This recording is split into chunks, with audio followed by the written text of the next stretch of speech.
Hello team, here we are checking in episode 7. Welcome to the AU New Zealand Music Podcast.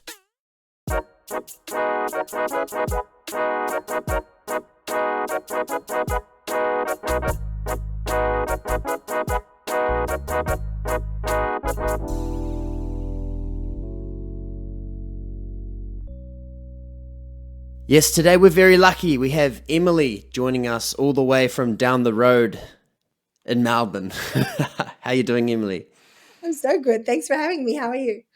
I'm good, thanks. I'm just going to give everyone a little bit of a background scoop. Emily always knew she wanted to work in media. Even if she wasn't quite sure where she'd land, that curiosity did lead her to a triple major at RMIT though, and that was in radio, print, and journalism, sort of just hitting them all with one smack, eh?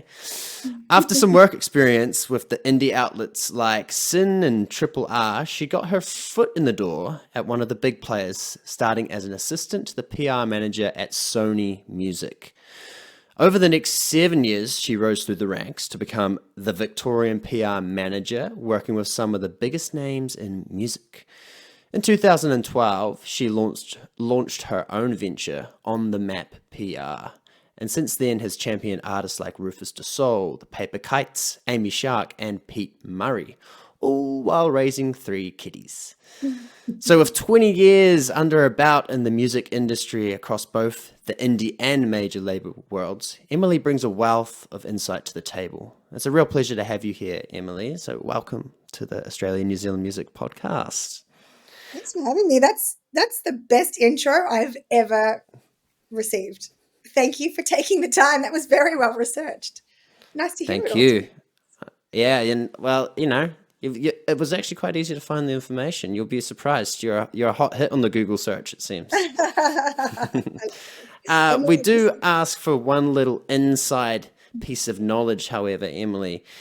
Fun fact, unrelated to music, about yourself. You can take this however you like. Hit us.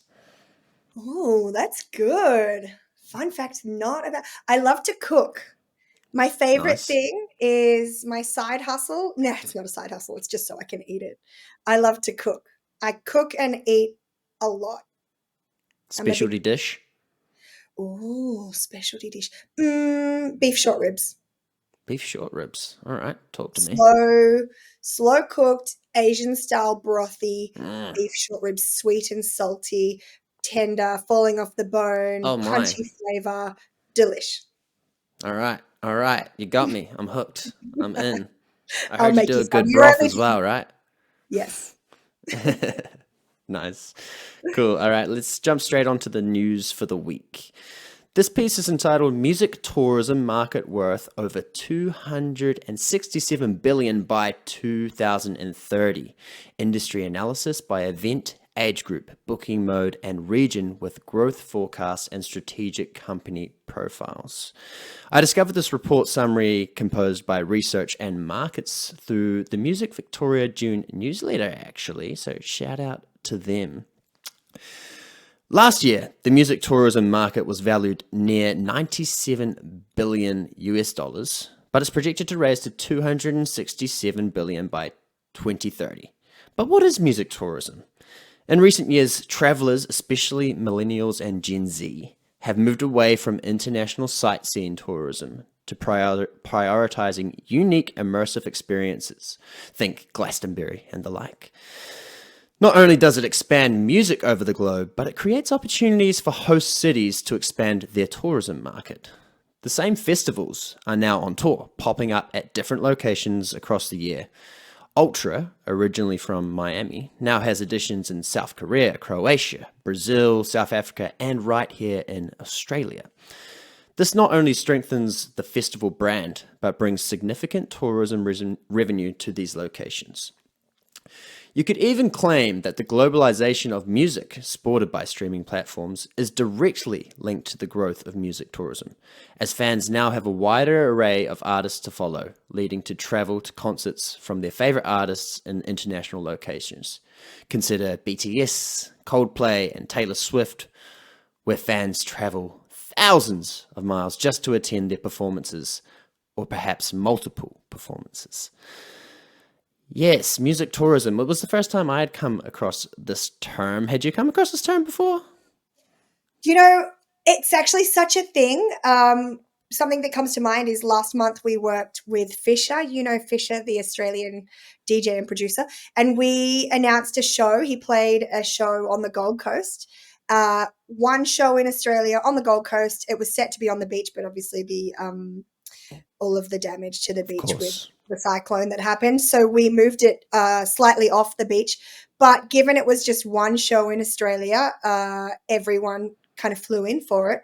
Right. And it was really cool to look. And I got to deep dive on all the data after the event and see how much money it brought in into the Gold Coast specifically. And Hmm. the actual figures were amazing. And we blasted a press release about it because it was just such a cool thing to see the economic impact that one music event could have over a weekend. It was a 2-day show.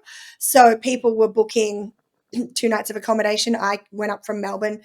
Heaps of people went up from Melbourne. I think it was 37% interstate attendees, Right. which is cool. And it was something like 39 intrastate. So it was Mm. big. It was really only a third percent locals, and everything else people had to come and stay. So the final report was it brought in 54 million to the Gold Coast in revenue that weekend because of that event.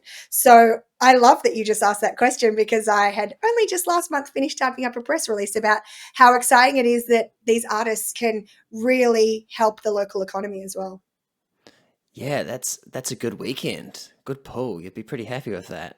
Huge weekend. Yeah, we did it last weekend as well. It was the first one. It's called Out to Lunch Festival. Okay. And basically, Fisher curates it himself. And it's him and his mates doing DJ sets. It's wild. It's amazing. It's a really cool, fun, well planned event.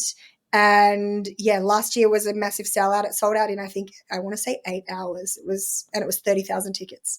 Wow. And yeah, moved the same number of tickets this year again over 2 days. So a really cool thing that people are willing to travel for. And as you said, Ultra and all these festivals, South by Southwest is in Australia now as well. So there's that opportunity. It's, people have to fly to wherever it is big sounds happening soon, and the whole industry flies to Brisbane for it. So it is Yeah, definitely a thing. true. What do you think is encouraging this trend to travel and see live music in particular? Why not maybe more so to travel overseas to another country to see a live show? Sort of hitting two birds with one stone. What do you think that's come from, especially in these millennials and Gen Z folk? Yeah. It's so interesting, isn't it? I actually don't know if I've got an answer for that because I never know how anything is. We work on a lot of tours. We work on arena tours, stadium tours, and we work on indie band tours. So, we might have a capacity of 100 for a gig in Melbourne, or we might be working Rod Laver Arena or Amy Park, which is, 12,000, 40,000. So we kind of work the full spectrum. And in truth, we just never. I'm always surprised at sales reports. We're working the Pete Hmm. Murray 56 date tour at the moment, and by the end of this tour, I think we're like 30, we've got 37 dates left to go, and the tour's so well sold. It's nearly 80% sold already, and there's still 37 dates to go. So it essentially almost every show is going to sell out on that tour, and you can never really forecast how well things are going to sell. And we're working other tours that are big name artists, and they're not selling as well as we thought they Mm. might. So, and we work festivals, and some of them move really quickly, like the Fisher Out to Lunch Festival is wild. And I think it's also to do with genres of music and the audience that are willing to pay for that. I know there's a big rise in EDM and people willing to pay top dollar. But to answer your question, I think people's ticket buying behavior has changed. And I feel like they're more willing to spend on the big buck tickets rather than, the $30, $40 tickets for your Aussie bands at the pub in Richmond or whatever. So Yeah. I think that's the music tourism thing there, where they're saving their dollars, and if their allocation for music for the year is $1,000, they might use that to, you know, go to that one-off big show that might be in their state or it might not be, and then they couple it and go, well, this is my holiday for the year as well, and I'm going to go see Coldplay. Yeah. wherever. It sounds almost like that music spending budget has merged with that travel budget as Yeah. well. So Mhm. that's giving them a bigger scope to spend. And Yes. I don't know, I feel like when you're on in that holiday mode, you are more willing to spend, like you'll throw down $100 Mhm. much more easily than in your day to day life. You know, you see $100 show down at wherever it is, Rod Laver, you're like, oh yeah, that would be cool. But like, if you're already going to, I don't know, Japan, for example, to go see Coldplay or something, Well, it's it's a like, well, hundred bucks.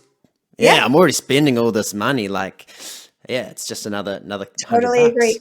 I think I've always had that mentality as well. Because if you are going to go on a holiday, if you're going to Japan, you're already, but it's a way bigger budget. So as you say, that $100 is menial in comparison to what you're spending Mhm. anyway to be over there. But if that gives you the reason to take that holiday because your favorite artist is in Japan, it for me in my headspace, that's a no brainer.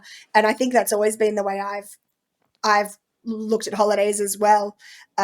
If you can go somewhere because there's a reason, there's something compelling you to be there, and if you love music, it might be your favorite artist or whatever. But I remember when I was in finishing school in year 12, I went to Byron Bay for schoolies from Melbourne, and I worked the trip around Red Hot Chili Peppers, had a show in Brisbane, so I made sure that I went to that week of schoolies and I got a ticket to Chili Peppers and I drove up from Byron to the Chili Peppers in Brisbane. So I think that's been my mentality for many years. I think everyone's, maybe they're catching on. That's so funny you mentioned that. I was literally just thinking about some of the concerts I've been to in overseas locations and how they do have a little bit more sentimentality attached to them. And I seen the Chili Peppers to finish my schooling as well in Oh, wow. Auckland in New Zealand. So Ah, I was like, yeah, friends. I was reflecting on that experience as you're talking. I was like, I remember doing that. And like, we went with so and so and like we stayed at that. Like you have a bit more visual, memory with it. Like the things you did Totally. around it too. It's a whole shebang. Yes, because you didn't just go home because you were on the road, right? And my Chili Pepper story was wild. And this is before I even worked in music because we were staying in Yeah. Byron and we were like, oh, well, we've already paid for I'm 18. We've already paid for our accommodation in Byron. We're not going to get back to Byron. I'm not going to pay for a second night of accommodation. We'll just do an all nighter. So Yeah. my experience was leave Byron schoolies to go to Brisbane, go to Chili Peppers, kill a show, and then Nice. just make a full night of it, no accommodation. I mean, Yeah. now 40-year-old That me would goes, hurt now. "What? That would hurt. I would never do that. I need to get to a bed. Please, Yeah. someone give me a bed." But that was wild and so fun. So that whole memory around that is shaped by being interstate in that environment. So yeah, I Yes. think there's something about traveling for shows. I'm all for it. I also think that these generations, Gen Z and millennials, are leaning more into festival experiences in particular to have experiences of community. Mhm. It's a very difficult time for us to find senses of community that really give you a sense of spiritual fulfillment as Yeah. well. And I think we outsource some of that to music festivals. And why not throw that in the bunch? Some people just follow the festivals around all the time. Mhm. Like they'll do the whole summer festival tour of Europe or wherever it is, just follow from festival to festival. And they often have a sort of theme associated with them. Like you said, there's lots of electronic music festivals now. You could just do that for the rest of your life, I guess, if you had the money. You just Yeah. follow them around forever and just sort of that becomes your family. That becomes your home almost. Yeah. Yeah, and your same group of friends, Yep. or you meet new friends and then you stay in touch with those friends. Yeah, Yep. it is. There's a Yeah. beautiful community around music. I really encourage everyone to go out there and build their community there because of the joy that it brings, but also because it supports your favorite bands. The best Hmm. thing you can do, people say to me, like, how do artists make their money anymore if they're making 0.0002% from streaming? And the first thing I can say is go and support your favorite bands. Go and see them live when they're touring. That's how you can support them. Buy that t-shirt from the merch desk. That's where the band actually makes a cut and can then record 100. the new album so you can devour it and love it. Yeah. Yeah. That's right. It all comes back around. Yep. You sort of lent into this a little bit, but just diving into your PR expertise, how would you, or how would a PR campaign differ between, say, these festivals on tour that we talked about compared to an artist tour? What would you do to encourage these immersive experiences, and would there be any differences in terms of a PR campaign around a festival or an artist tour? Yeah, so a PR campaign, I mean, at the end of the day, PR is chasing the pursuit of media exposure for whoever we're working with. So we work festivals and we work albums, we work straight singles, we work full tours. But at the moment, like for example, I'm working a festival in Townsville. It's kicking off. It's next fortnight, actually, July 26th. Oops, you might need to edit that because we're not going live in July. It's all good. We're Sorry. good. It's Yeah, early July here, folks. We all good. yeah, perfect. Yeah, so we are working a festival in Townsville. It's called One Street One Day. It's a brand new festival. It's a festival for regional towns. It's kind of, this with the sad news of Groove and the Moo not coming back this year. I think this is a great festival that will really hit that spot in the market, taking big bands to regional towns. So this one's headlined by Hilltop Hoods. DMAs are playing, Meg Mac, Brad Cox, Coterie. It's a great lineup going to Townsville. And so the cool thing about working a festival is, especially in a small town like Townsville, is I've got access to a full lineup and I can lock in interviews with the whole lineup in this small town of Townsville. So it's so exciting for me as a publicist to be able to really saturate the town with this festival because, hey, for ABC, I can get you Brad Cox because he's really relevant to like talkback radio and that audience sits there. But I've also got Hilltop Hoods, so we can go to commercial brekkie radio with the Hoods. We can go to the local, the major paper in town is the Townsville Bulletin, for example. So they'll talk to all the big acts, and it's just really nice because we can hit AM radio, we can hit commercial radio, online sites, we can go TV, local TV. There's really an artist for everyone. So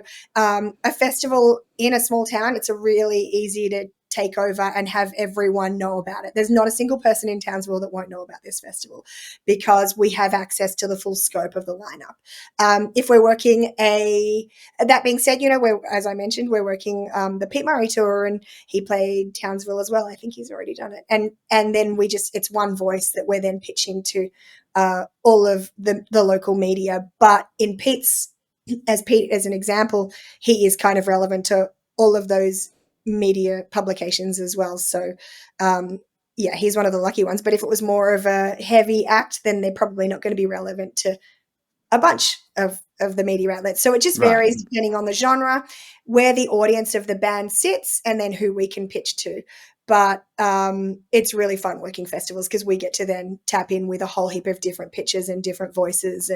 And I feel like we can do some of our best work because we can go, oh, you're not into that band, but what about this one? And we can kind of, I don't want to use the term bully, but we can kind of really massage media into supporting with someone. So everyone kind of will support in the end. Yeah. Whereas if I get massage media.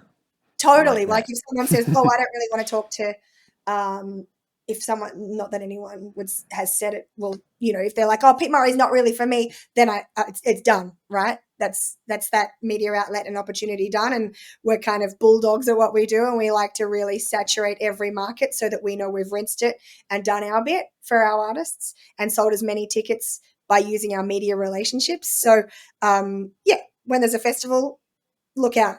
You don't have a reason to not support because we'll have something for you. I'm with it. I hear you. Cool. Well, that's going to bring us to the end of part 1. We're going to have a quick listen to a song, Magnolia by Dominique Forster. Yeah? Yes. This is it? Cool. So go check out the full song, and we'll be back shortly to speak more about that song. Stay tuned, folks.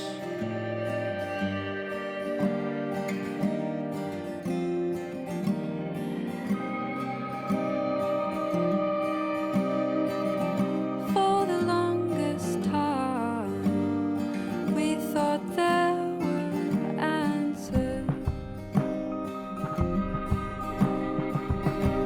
written somewhere for us to find ways to live and ways to die. Oh, Magnolia, you are the answer. Feasting and famine, thrown into bloom and then left bare. And I wanted to find a reason, some providence behind this up and down, up and down. Magnolia. Beautiful track. Beautiful. Sort of like a bit of a trippy indie vibe going on with that. Almost like some synthetic atmospheric vocal tones in the background, but then a very pure, like clear-cut voice sitting on top of the whole mix. It sits really nicely in the headphones. Yeah, what grabbed you initially when you first encountered this track, Emily? It's just so lush. I really feel, and Domini's voice is, you really nailed it, how it sits on top of the music there. It's just, she's so special. I really think she's just, there's an opulence and clarity in her voice, and her songwriting's beautiful. I just think she's, look at the talent that we have in this country and in New Zealand. There's so much amazing stuff coming out every day, and people don't even, all these people and names that no one is even familiar with, and look how much time and effort they're putting into their craft and how beautiful and talented they are and how skillful the releases are. It's just, it blows my mind. I'm so lucky to work in music, and I get really, I have weekly epiphanies where I just go, wow, who are you and how have I never heard of you?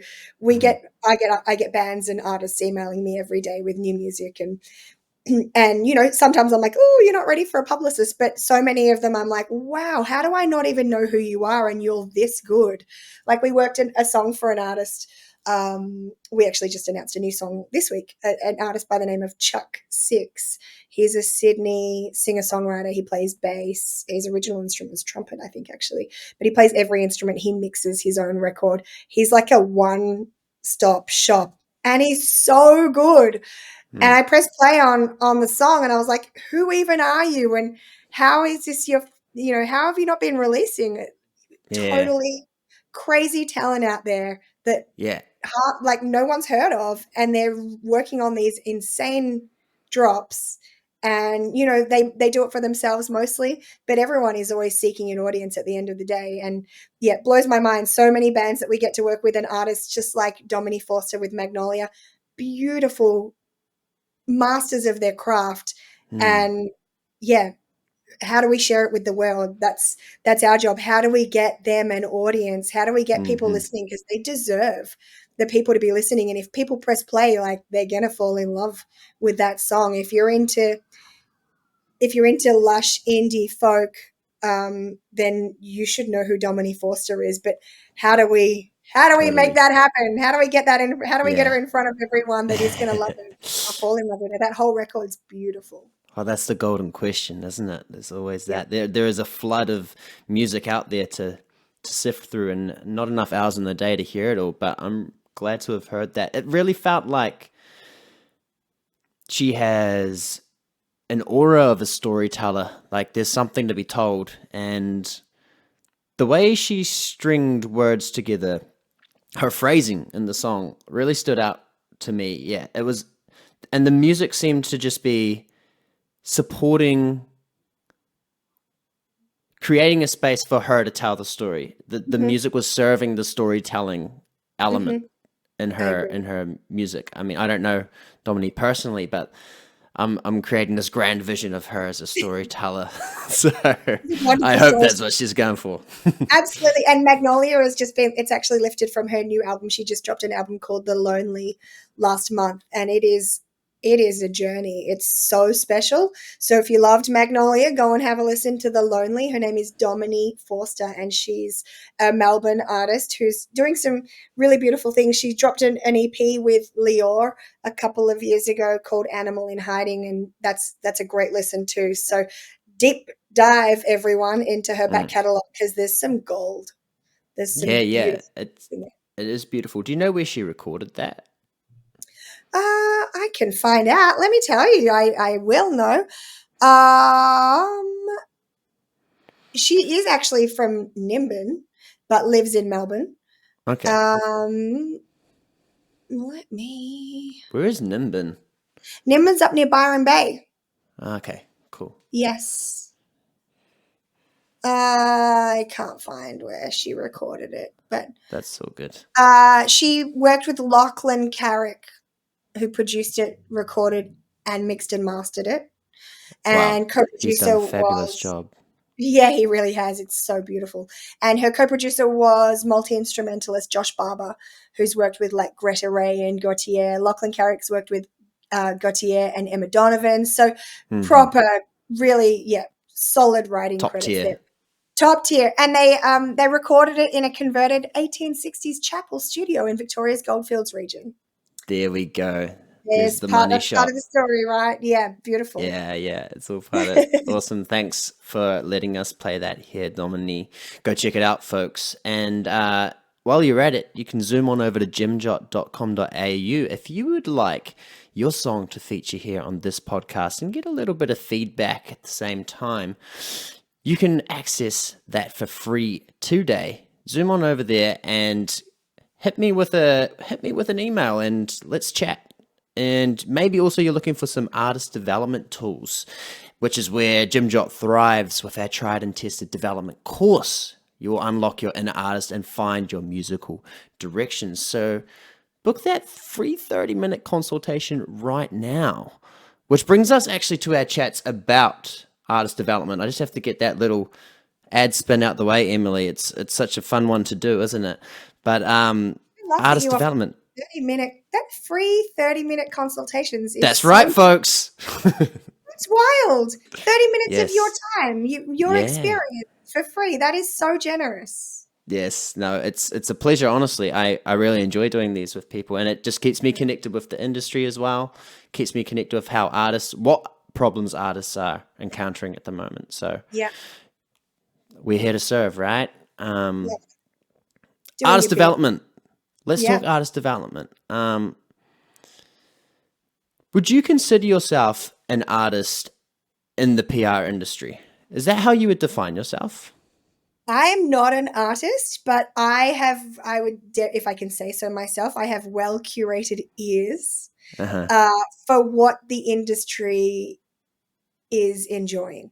And it's been changing over the years. So I started, as per your very kind and generous introduction, I started at Sony Music when I was 20. I turned 21 the month after I started at Sony, and I've been in music for 20 years.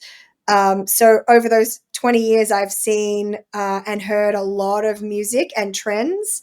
And that's me in very deep discussions every day for 20 years with the media, getting our artists or whichever artists I'm working heard, and songs played on radio, interviews on TV, performances in the paper, whatever it is, basically being the voice of our artists and chasing down exposure for them to share their music and news of their tours or whatever it is that we're pushing and selling.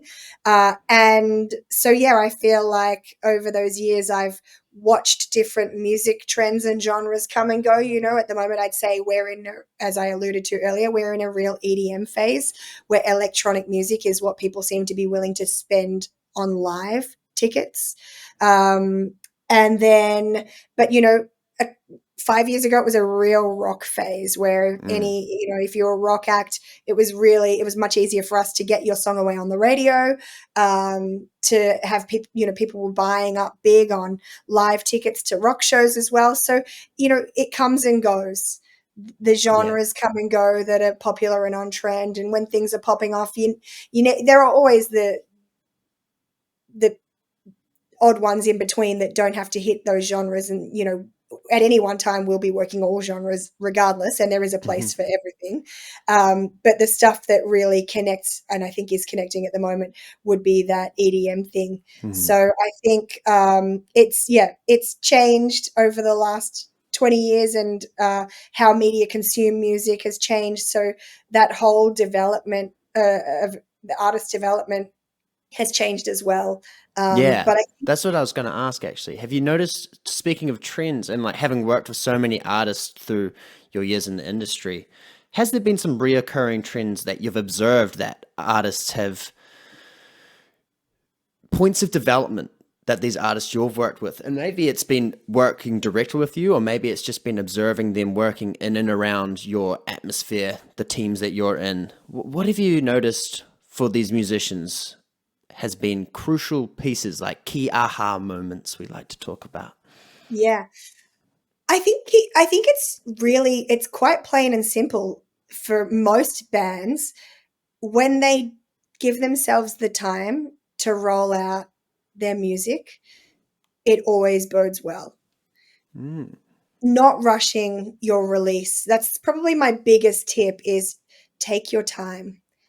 Don't rush your release. I have so many acts come to me and say, "Oh, I've been sitting on this EP for a year now. I just want to get it out." And oh, I haven't had time to, no, I don't have new press shots. I haven't had time. Or no, we're not doing a video clip. I don't have time. Or, you know, if it's a budget thing, there's ways around everything. I know that making music is expensive, and it's not easy, but these artists, as we were saying, there's so much talent out there. And if you've got a great song, but you don't have all the assets, don't race it to the market.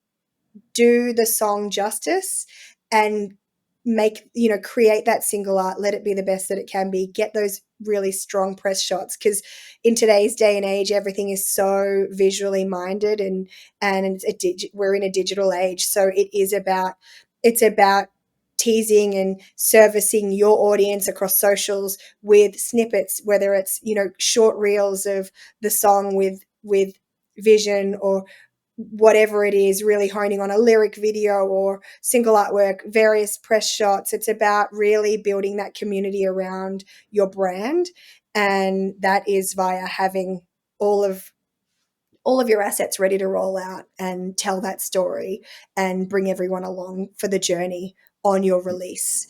So yeah, having a great song, as everyone says, and I hate that expression, it's just not enough. You can't just have a great song. You've got to factor in everything else as well. Yeah, it can be quite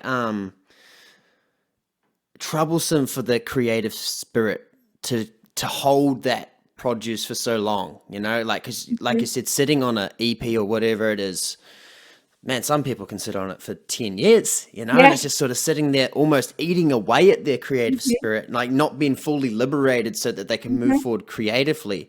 But the process of creation and recording, for that matter too, which I'd probably still include in the creation phase, is completely different to the release, isn't it? And this is where a lot of artists can slip into that rush, you know. I just want it off my back. I just want to move forward. Like, it doesn't even feel like it's representing me anymore. Like, that was a past version of myself. And if you've sat on it for 10 years, why push it out tomorrow? Give it another 2 months. Get those assets together and roll it out with a strategic plan. Because you've sat on it for 10 years. Totally. Yeah. It's already been fermenting so long. Yeah, right. Totally. And I think, you know, and don't let anything go unnoticed. Give everything your best shot, even if you just want to get it off your back. And as you say, it's liberating. I don't even align with these songs anymore. I've written 100 songs that are better, but then, you know, but they still insist on releasing it. Then get it out there, but still do the song and the release justice, and then move on. Or if you can't do it justice, sit on it, park it. Maybe you don't need to even put it out there. Yeah. Because it's much harder to come back from a flop than it is a perceived flop, than to wait longer between releases and service something well. Considered strategic rollout. That's a good point. Yeah. Totally. And not even necessarily a flop, because so many indie artists don't even have an audience that they're talking to. But if they're just dropping it out there without an audience, there's no one to consume it. How do you build an audience? Well, it's about you at the start. It's about engaging your friends, family, friends of friends, and then finding who your fans are. How do they behave?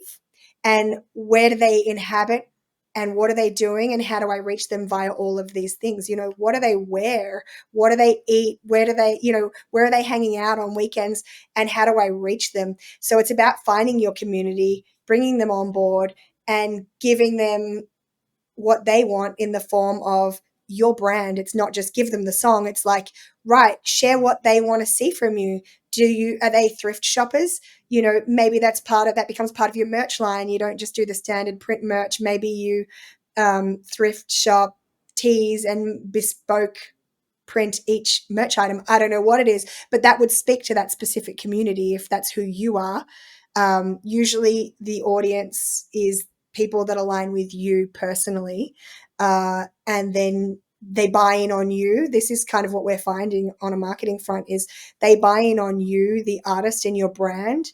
And then everything you deliver to them, they're more amenable to, because they like you and your brand. So they're more likely to go, oh yeah, she served me, like, you know, Taylor Swift served me a folk song and I loved it. And then all of a sudden she moved away from country initially, then into pop, into folk, and her audience is along for the ride because she has a hardcore community around her. She can serve them whatever she wants and they will lap it up. Oh yeah. Oh So yeah. everyone takes on that attitude, and I know that's a big example, but even if you do it from day dot where you have no audience except for your family and friends, that's how you slowly, day by day, grow your audience and awareness. And I'll never forget, I remember being at a Holy Holy show. It was at Howler many years ago, and they play much bigger venues now. But I remember when Oscar Dawson, the guitarist, said, wow, tonight was amazing because the ratio of familiar faces to strangers in the audience finally worked in our favor. It's Wow, not what all a friends tipping and family. point. How cool's that? And I just got goosebumps again. I love that I was there for that for them, because now they play massive shows and they wouldn't Yeah. really ever see a familiar face. But it's exciting for bands to realize that, hey, that's not someone I know in the audience. And that's how it starts. It's real small, and that's the thrill. And then ideally, keep at it, persistence, keep releasing, share regularly, build that community, share with them across socials. That's your direct line with everyone to get them along for the ride with you. And then eventually, ideally, you'll have a bit of a holy holy situation where you go, wow, I don't Yeah. know anyone in the audience. Yeah, of Yeah. course. And then in I the think, end, the other end of the spectrum, oh, yes, I can see someone I know. That's the thrill. It comes all the way back to that, yeah, right? full circle. Yeah, nice. I think it's really important what you just outlined is the artist as a full, what would you say, stratosphere, like Yeah. that pulls people in. World. And it's very seldom just about the music. There's maybe a couple of artists who could make a claim that it's just about the music, but I don't know. It feels like there's a lot more on artists now. Like there's a different approach in that you could just write music, right, for the sake of well-being, for that matter, Yep. and release music with no sort of intention of creating a following, a fan base, whatever it may be, just throwing it into the ether and accepting the fact that it's probably not going to do anything apart from the fact that you're just liberating yourself from it to be a creative, right? Yep. But the artist is something else, right? The artist is all of those aspects. It's the marketing vision. It's the knowing your fan. It's the building it up. It's the playing the small venues. It's the seeing those fans slowly become strangers and then full circle, yada, yada, yada. All those aspects. I think that's what separates an artist from a musician in a way. Yep. Yeah. And you know what? It's quite daunting for artists who are like, but I just want to be in it for the music. The liberating, I write because it's cathartic for me. It helps me move through my hard times in life, the joys of my life, you know, celebrate it.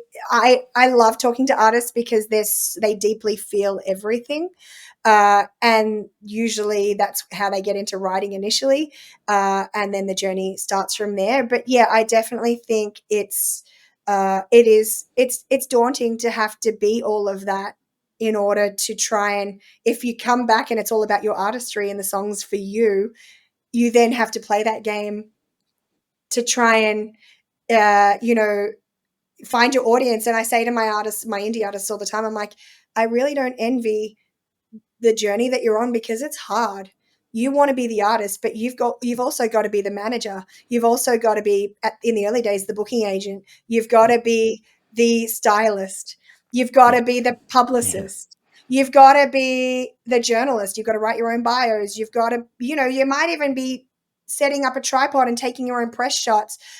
It's really DIY, hands-on, before you can afford a team around you. And that's a lot mentally for an artist to take on, especially when we recognize artists are often, beautifully sensitive people in the first place. So it is a lot to think about, a lot to take on. But my suggestion is always lean on your community around you. Who do you know that can hold a camera and take a photo? Who do you know that can help you write your bio?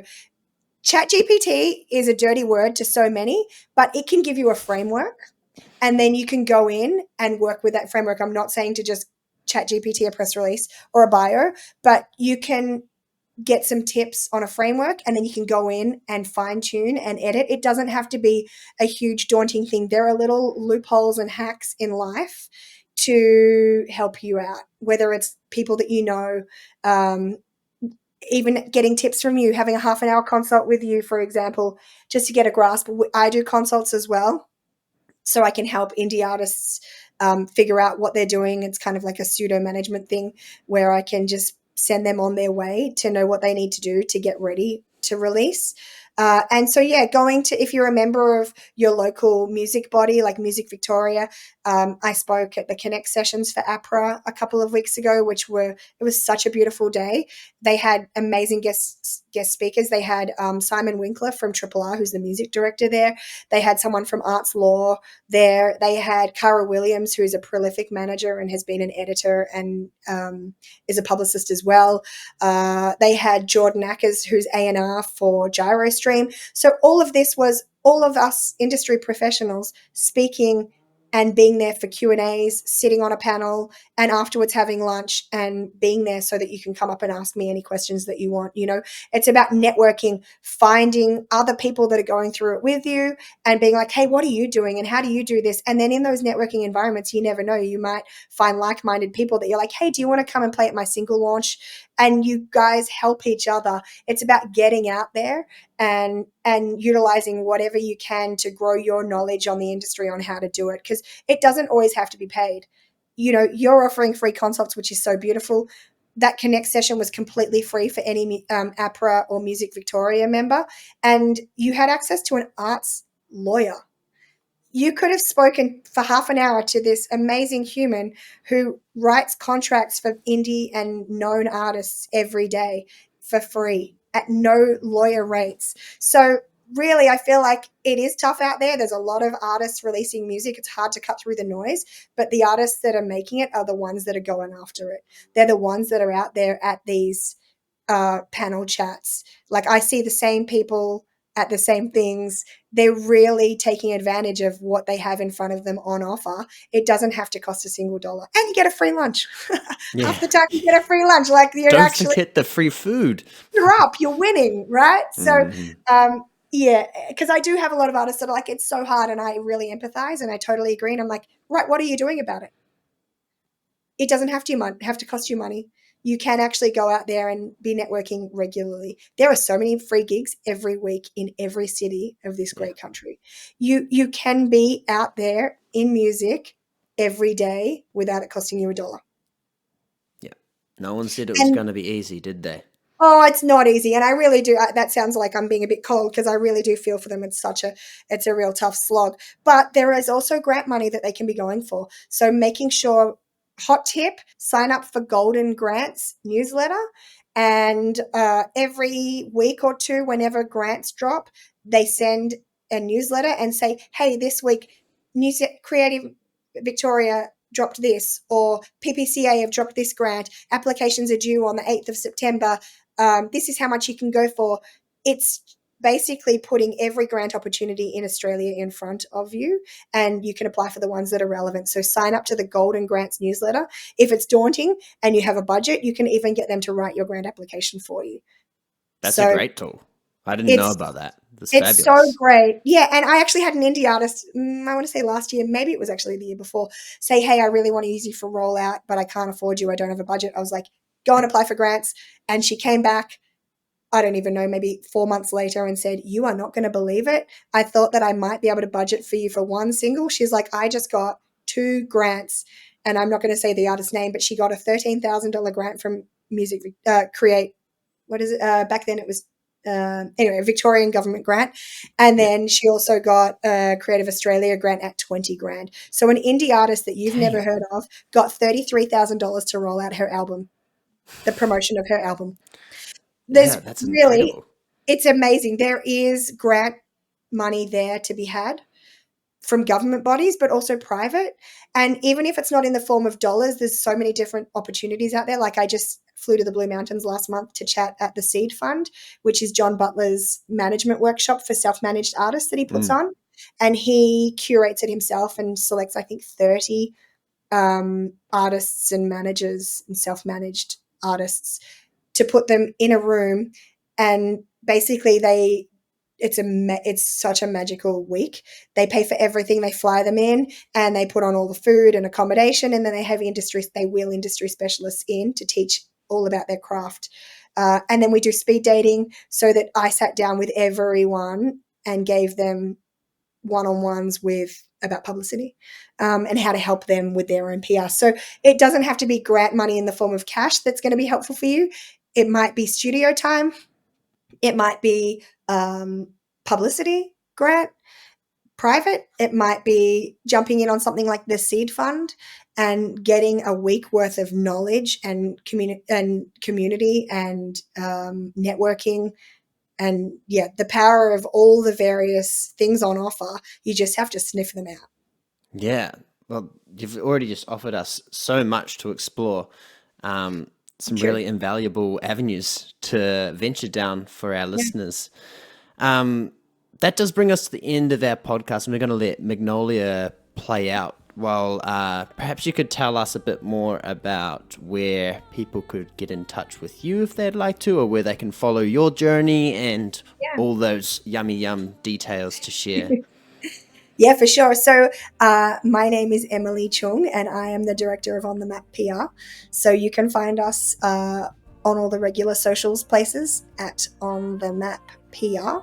And my email address is on our website, but it's just emily@onthemappr.com. And I offer industry consults where we can sit down and nut out a plan for you. They are paid. Unfortunately, they're not free like yours. Yours are amazing. But you can hit me with an email and I'll always listen and I'll always answer. I'm definitely have an email policy that not a single email goes unread or unanswered. So hit us up. We do have a capped roster. We keep a small roster, so we don't take on a lot. But even if we are at capacity, I can still offer advice or suggest other publicists that might be great for your band or release tour, depending on your genre and who might be a good fit for you. Awesome. Thank you so much, Emily. That's it for us here. Episode 6, the Australia New Zealand Music Podcast. We will love you and leave you. Take care, team. Ciao, ciao. Thank you.